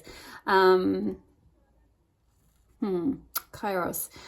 This is all about like a sense of time, divine timing, and time, like timelessness. Again, we've got blue. We've got a lot of blue energy around the outside, and we've got the blue here. You've got the blue crystal, the sodalites. There's a lot of blue, a lot of throat chakra energy for you. So maybe throat chakra healing is kind of called for at this time for you guys in pile number 3, or just something in order to share your message with the world. You may need to work with your throat chakra a little bit more, activate your throat chakra a little bit more. I feel like it's something that you're going to be drawing on very strongly in your life. It's like maybe you're someone who you're very good at studying, learning things, maybe being a visionary, like receiving visionary ideas, but then kind of actually sharing them with the world could be where there might be a bit of a block, where you may prefer to work alone. I'm definitely getting quite sort of I'm picking up quite solitary energy for this power, quite independent energy. You may prefer to work alone, and you may not feel very confident to kind of share your visions or share your ideas or share your learning, share your wisdom, share your discoveries. But there's something about divine timing. There's something about Kairos is related to divine timing. Let's look at the book. I feel like there might be a message specifically related to this card. So, Kairos, where are we? Initiations.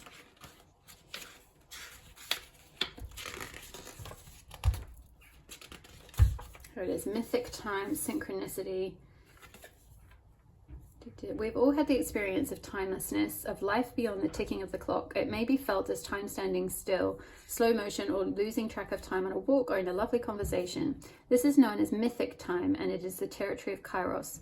This card suggests there is a secondary time continuum that goes beyond any earthly clocks and schedules. Within this non-linear realm, we access divine timing. A single moment ripens with auspiciousness, and our actions change the trajectory of our whole life. Time becomes a living thing that watches over us and tells us precisely when to speak or act. When this card appears, it is all about patience and precision. No clock can guide you. Wait for the rush of inner knowing and not a moment longer. And in light, it says alignment, ease, and decisions in action. And when dark, it's fighting against time.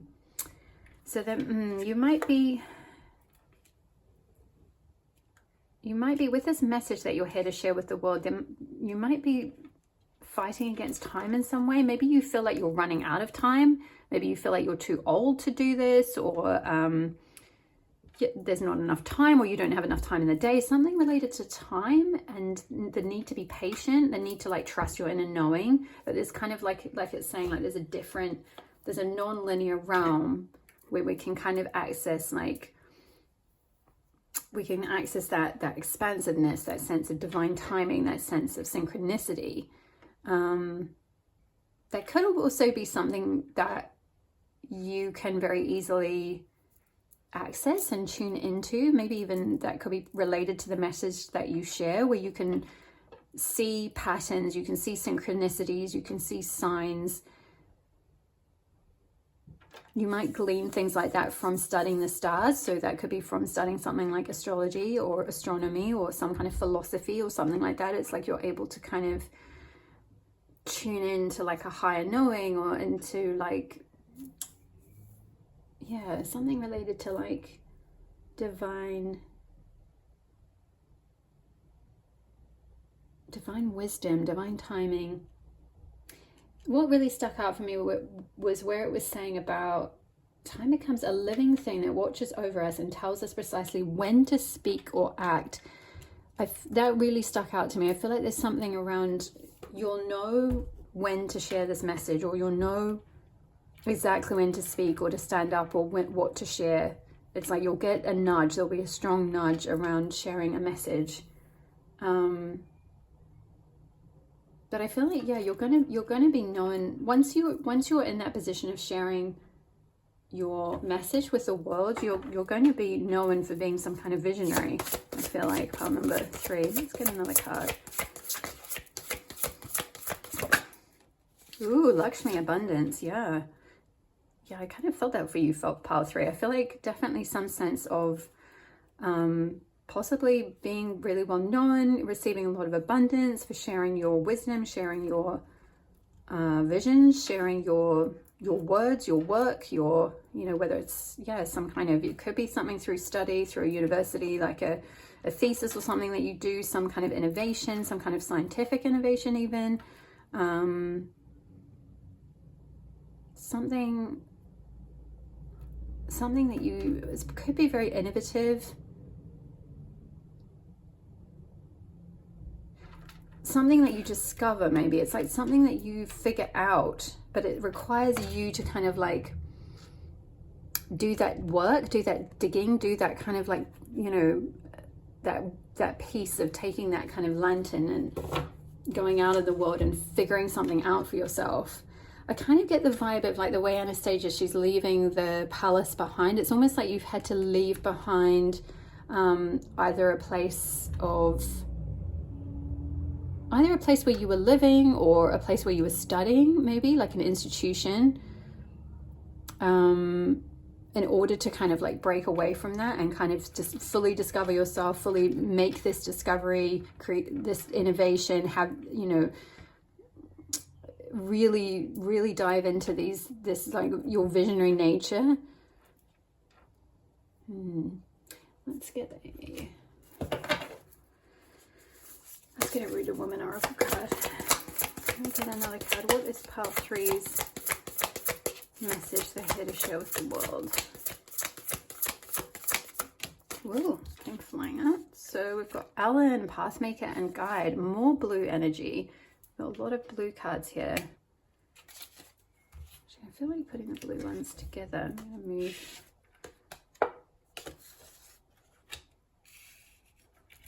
Yeah, strong energy of self-expression.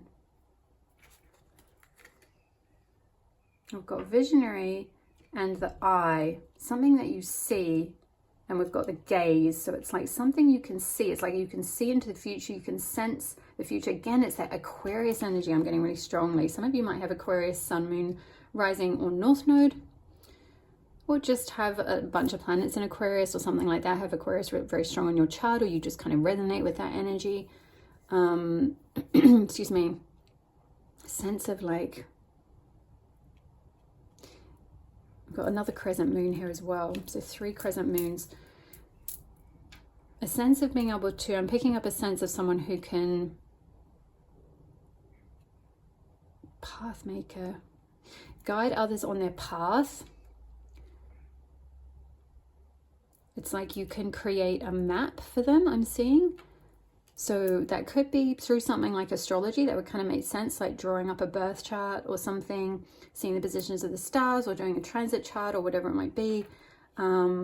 Or even like, you know, travel astrology or something where you look at, you know, what countries in the world are aligned for someone, you know, or something like that. But there's something around like guiding people, being a pathmaker, like also with Pathmaker as well, that speaks of, again, that independent energy, going your own way, doing something where maybe you're leaving behind some path, some institution, some formal way of doing something, and you're creating your own path. You're doing it your way.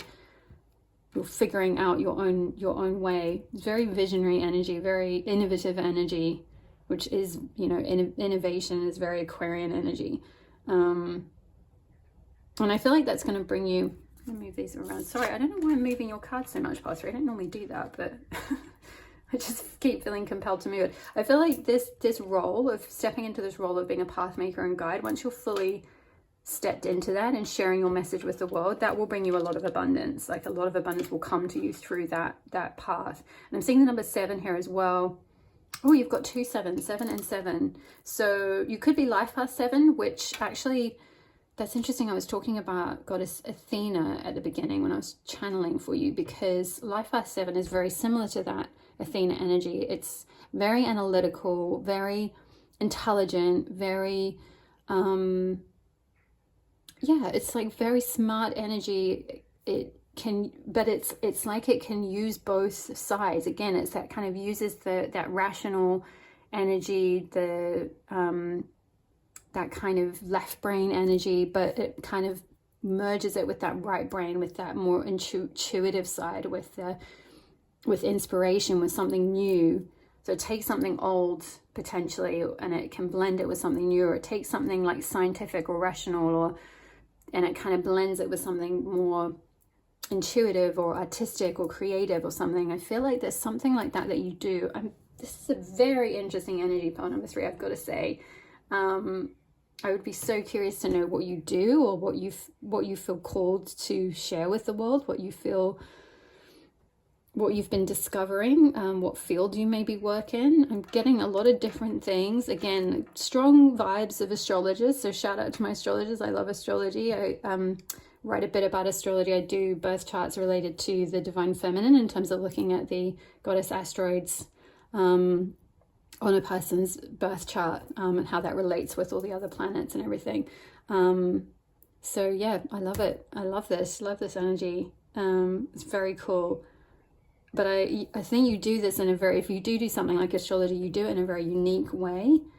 Like I said, it's that blend of like the old and the new, the blend of like the rational and or the science of it, the something that you've, you know, maybe you're learning or how you've studied it. You know, you might have studied a certain strand or even qualified in something like that, but then you're blending it with your intuition, with going your own way, with being a path maker. And you'll get a nudge. It's like something, the universe is kind of like, as you're gazing at the universe is gazing back at you. It's like you're mirroring each other. And as you discover something, as you discover some kind of wisdom or some kind of truth, there's a lot of sort of truth energy here with all the blue, the throat chakra, which is all about truth. So is the sodalite crystal.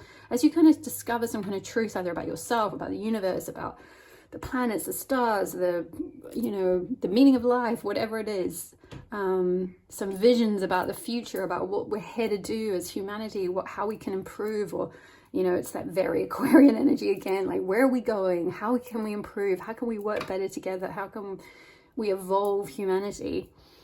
As you step into that, like you'll be nudged, you'll get this little nudge from the universe that's watching you back as you watch it, to as it said in the book, to share something, to express something, to speak, to take action on something.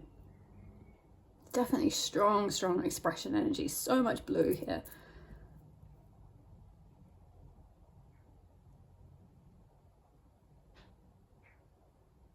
I feel like this is something like with the Anastasia card, with her being like a teenager, leaving home, you know, at a young age, and then having to kind of forge her own way and discover herself kind of away from, you know, the privileges of being in royal society or whatever. It's like maybe you've had to do something, probably not exactly like Anastasia, but, you know, along those lines, like, you know, certainly, like I said, maybe leaving an institution behind, leaving home behind, leaving a job behind.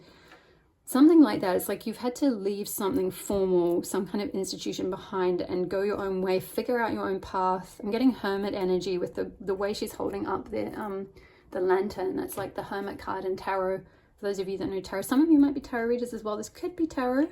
This could be related to reading tarot or something, but I'm definitely getting more strongly something like astrology or possibly another field. It could even be a field. I'm hearing like creative writing as well, so maybe you write. Definitely, as I said, as I was channeling, I'm picking up writers, so this could be, you know, writing a book, could be, yeah, writing something. It could be a novel, but you weave in a lot of, it's like it's imagination, obviously, because it's fiction, but you weave in a lot of truth. There's a lot of truths about the universe, or truths about human nature, or something like that, or a vision for the future. It could be something like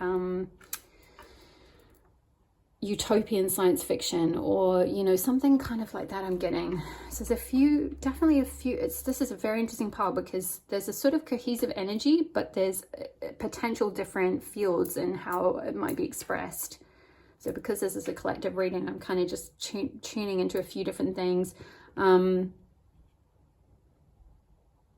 Definitely a sense of like guiding others in some way, whether you do this, you know, in a one-to-one basis, like you have clients who come to you and you know, if you're an astrologer, you read their chart, or a tarot reader, you know, you look into the future for them, or a coach or a guide, you help them discover themselves or something like that. Or, you know, through your books, or through what you know, the message that you express through whether it's writing, whether it's on a platform, you know, something like that. It's like that helps guide others. It helps others, you know, it gives them inspiration to follow their own path. It gives them inspiration to leave behind an institution or a structure or a paradigm or something and find their own way, to like be original, to come up with something new, to follow their inner eye, their inner vision. The inner eye. what their intuition is telling them. Yeah, I feel like this is going to bring you a lot of abundance. I feel like whatever it is that whatever message it is that you end up sharing, in whichever field that is, it's definitely going to be something that you'll be like acclaimed for, or well known for, or receive a lot of abundance or wealth.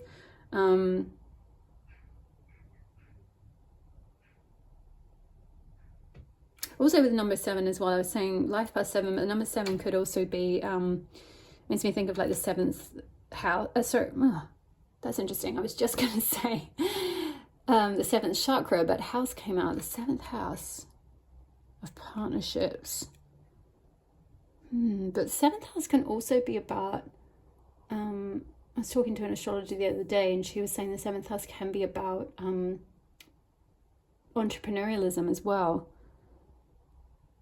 So yeah, I mean, that would make sense with abundance being there and Lakshmi being there. Like, you know, going your own way, being a freelancer, being, you know, like starting your own business, like being a guide, a teacher, you know, writing, whatever it is, like striking out on your own. Or yeah, you know, innovating, starting a new business, or discovering something that you patent or something like that. It could be that. Let's get a I forgot to get a rose oracle card for you guys. Interesting. Rose without thorns. You have a right to your joy, peace, sweetness of life. I'm getting one more.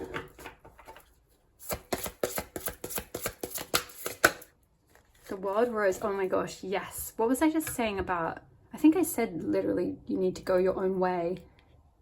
With that path maker energy, go your own way. And then it literally says the wild rose, do it your way, embrace your uniqueness untamed.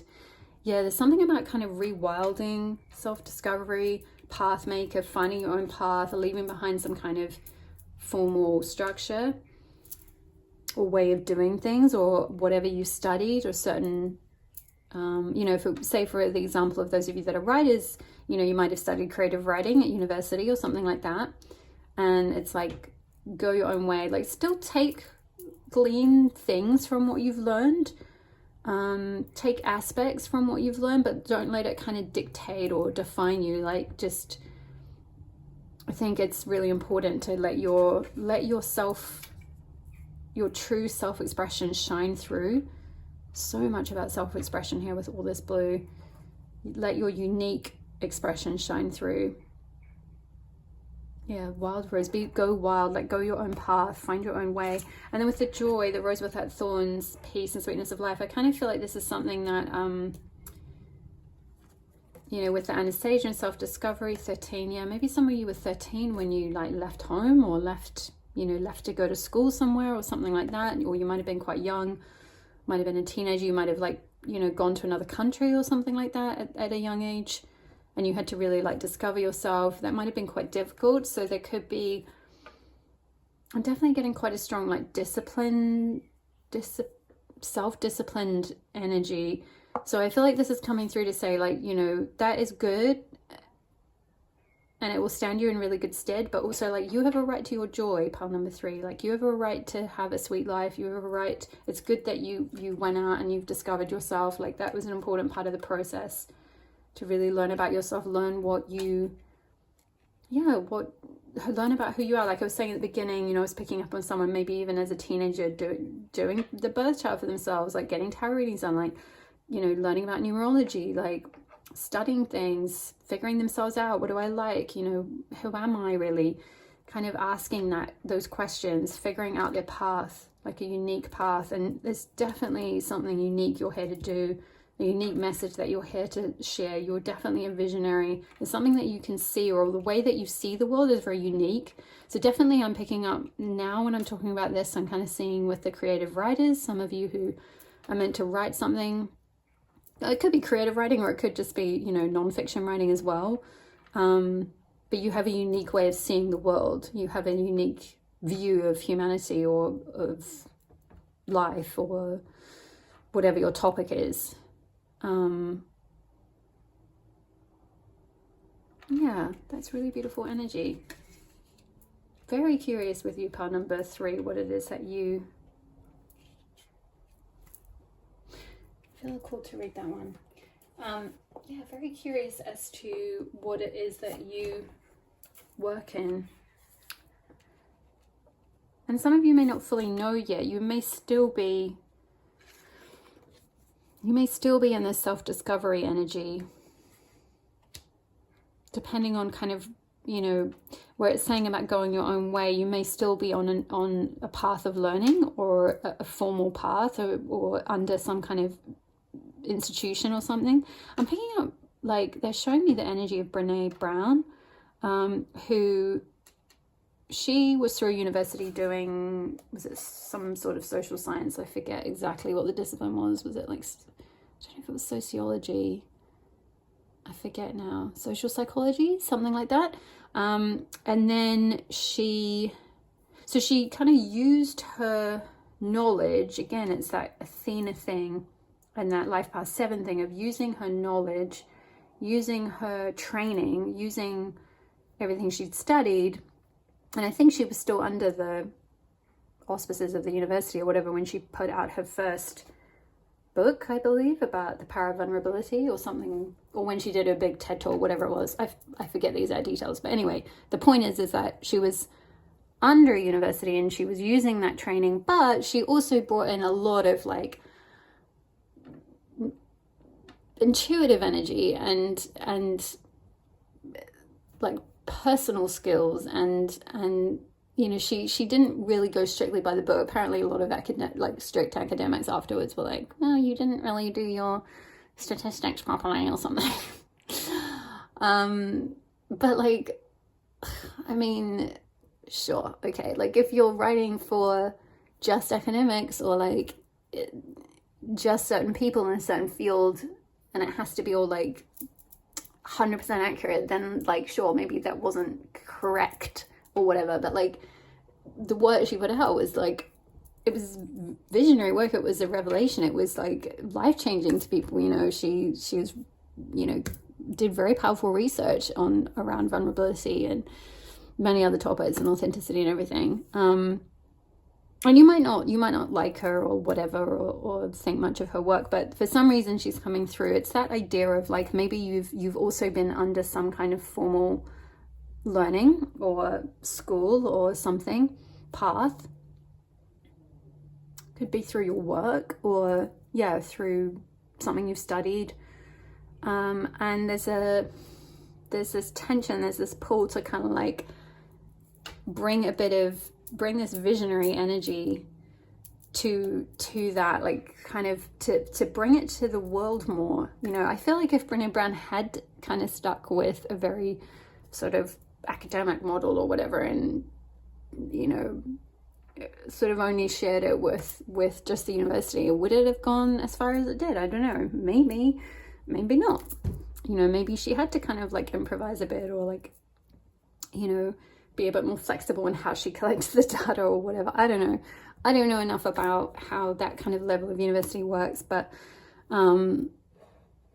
what I do know is I feel like she's coming through as an example of someone who kind of used her studies, used her formal learning, blended it with a lot of like empathy and intuition and personal skills, and kind of created her own path in a way. So I believe she has like, I don't know if she's still with the university now, but she has her own company now and like tons of books, and like obviously is like mega famous. So, you know, that could be a possibility for you guys. It could be like, you know, that level of like, you bring some kind of new angle to something that you've been studying maybe, but it's really key. It's coming through really, really strongly. It's like a double message about, well, maybe even triple message with the self-discovery, but path maker, like being your own, you know, you've got to create that path and then do it your way, embrace your uniqueness. There's some unique message that you're here to share,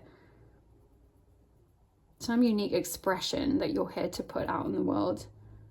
And you have a right to that as well. I feel like maybe for some of you, you might have been very conditioned in your, either in your current position or the current institution or where you've been studying, to kind of like, you know, we can see here she looks quite serious and quite formal and very dignified.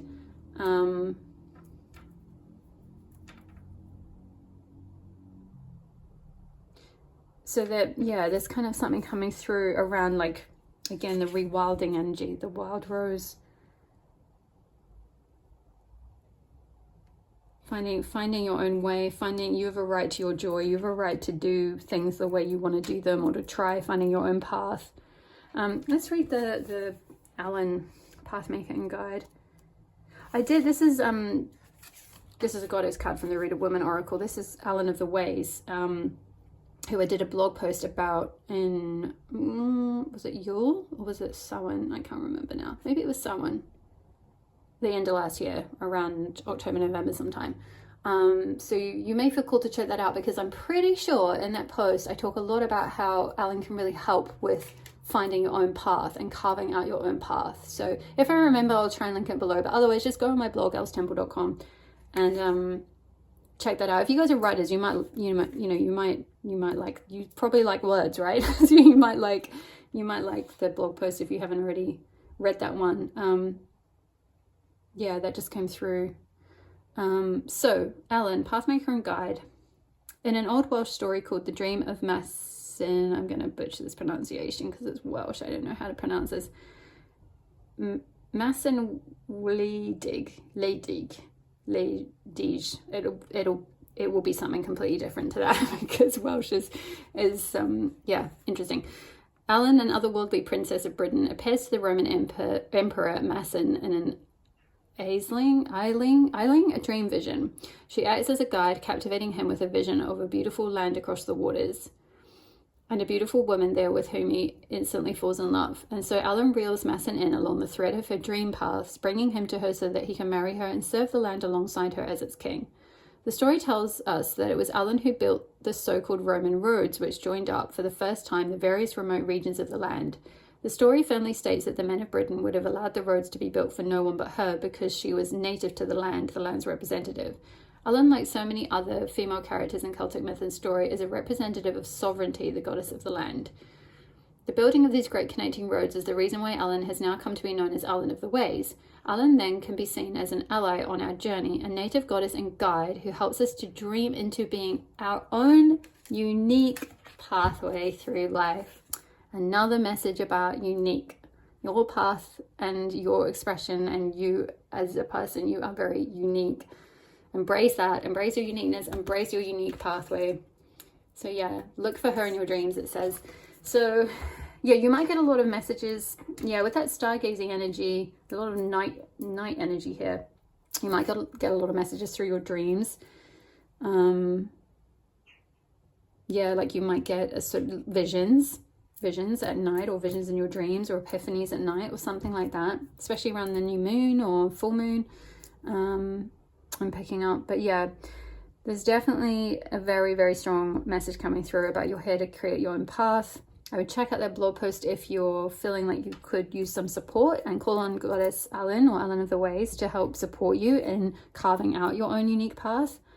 And then trusting your intuitive nudges. I feel like there's everything, it's like I'm hearing you're divinely guided. You can't miss what's meant for you. You will be guided as to when you're meant to share this message with the world. I feel like you're kind of, maybe for some of you, you're preparing it. I'm just kind of getting, with these papers, and she's sort of handwriting things. It's like you're kind of figuring something out. You have there's some sort of bigger vision that you're maybe working on. So yeah, I'd be very curious to see what this is. Is it like a new way of doing something, an innovation, a new system, a new idea for a novel, for example, a new, something, a new discovery, a new scientific discovery, maybe, could be something related to that. It's some kind of vision. It's something that you're seeing, something that you're discovering. Also with the stargazer, I'm kind of getting as well, like it's written in the stars. I'm hearing like this is very destined for you. This path, this unique path is very destined. Yeah, and it's strongly coming through that you'll be guided.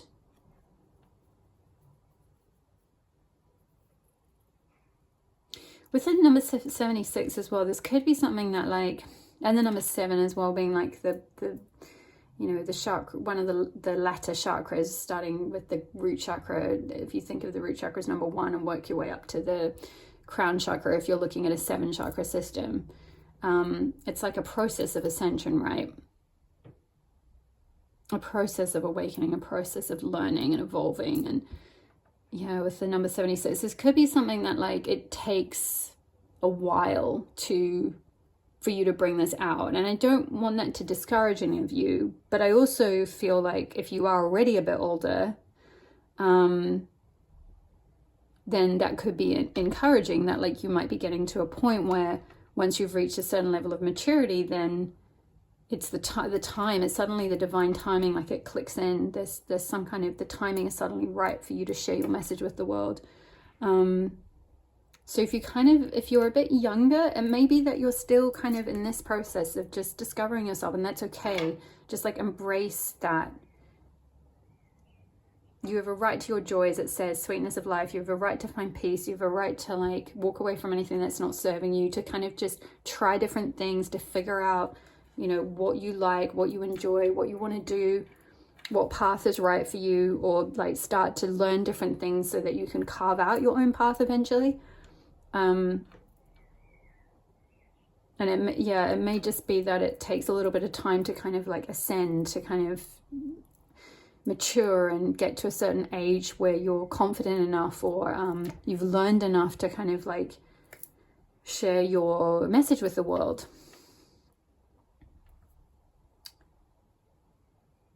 Okay, I feel like those are all the messages, I think, that are coming through. I feel like this was very interesting energy. It was quite different from the other piles. I feel like it was quite vague, but it is a general reading, and that's kind of what wanted to come through. It was kind of more of a message about,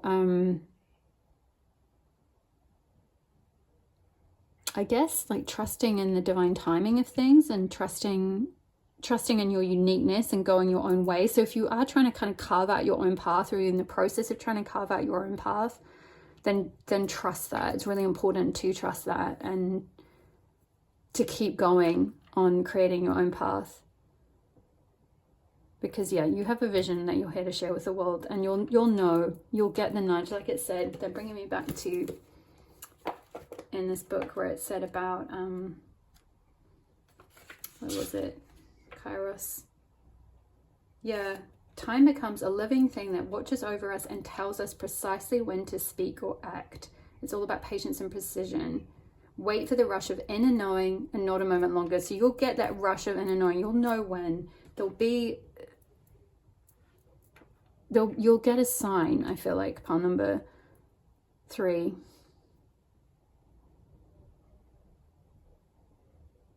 Yeah, you'll get a sign, and it could be a little bit later in life. So just trust that, like, when the timing is right, suddenly everything will kind of coalesce and come together, and you'll be guided to the right places, the right people, the right platforms and things to share your work or your vision. And in the meantime, keep doing what you enjoy, keep discovering yourself, learning about what you like, keep carving out your own path, embracing your uniqueness, rewilding yourself, all of that. That will stand you in really good stead. The more you can do that and trust that inner knowing, the stronger you build that kind of muscle, the better sort of prepared you'll be for when the timing is right to kind of like sing your song and share your work with the world in some way. And for those of you that are writers, I feel like I'm just hearing like keep writing, keep trusting, keep going with that writing process. If you've started a specific like novel or piece of writing work, keep writing, keep going with it. Keep learning as well, is what I'm hearing. Keep learning. Yeah. Okay. I feel like those are all the messages I have for you, pile number 3. I hope that resonated for you. Leave me a comment below, or just even drop an emoji. It helps me so much. Hit the like button as well. Thank you so much to those of you who've been liking and subscribing and commenting. It really, really helps my channel to grow. Really appreciate each and every one of you. Hit the subscribe button if you're not already part of my community. I would love to have you here. As I mentioned, I have my blog on my website, elstemple.com. The link to that is below if you feel called to check out the post on Ellen or the post on Iris or any of the other goddess blog posts. I also do if you're in astrology, you might be interested, I do a new moon and full moon newsletter, so once a fortnight, where I also dip a little bit into some of the goddess asteroids and provide some insights on those. I do offer private readings at the moment, as well as goddess asteroid birth chart readings. That's also on my website. The link to that is below as well. And I have a Patreon where I do in-depth goddess pathworking and in-depth readings as well. Okay, my loves, thank you so much for letting me read for you today. All the best with sharing your message with the world, and I will see you in the next reading. All my love. Bye.